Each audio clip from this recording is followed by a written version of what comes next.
بات کرتے ہیں نوشہرہ وادی سون ضلع خوشاب کی، جہاں سون ویلی لٹریری سوسائٹی کے زیر اہتمام پہلے اردو مشاعرے کا انعقاد کیا گیا، جس میں وادی سون سے تعلق رکھنے والے تقریباً 25 شعراء کرام نے اپنے کلاموں سے نوازا۔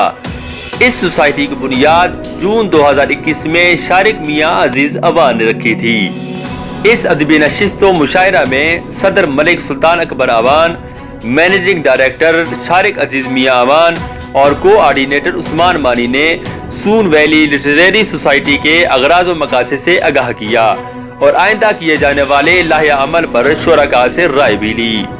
پروگرام کے مہمان خصوصی وادی سون کے معروف ایجوکیشنسٹ، شاعر، ادیب، خطاط، مصور جناب انصر امین اور معروف شاعر ذوالفقار ہمدم اوان تھے، جبکہ ریٹائر سپرنٹینڈنٹ AIOU ملک الطاف حسین اوان، سینئر صحافی ملک زاہد فاروق اوان اور چیئرمین یوتھ اسٹڈی کلب ملک مدثر نعمان کھارا نے خصوصی طور پر شرکت کی۔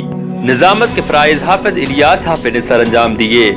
علی ملک، کاشف واسفی، ذوالفقار ہمدم، منیر ساون، ثنا اوان، نذیر مخلص، حافظ الیاس حافظ، GM شہال، تصور عباس، ارشد رمیز، محمد ثقلین جلیس، مدثر سجاد، ڈاکٹر امتیاز سہیل، شارق عزیز میاں، عثمان مانی اور ملک اسد معراج نے اپنے کلاموں سے نوازا اور سامعین سے خوب داد و تحسین وصول کی۔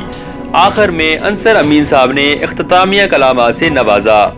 صدر ملک سلطان اکبر اوان اور تمام شرکاء نے شارق عزیز میاں اوان اور ان کے ساتھیوں عثمان مانی اور ملک اسد معراج اوان کی کاوشوں کو خوب سراہا۔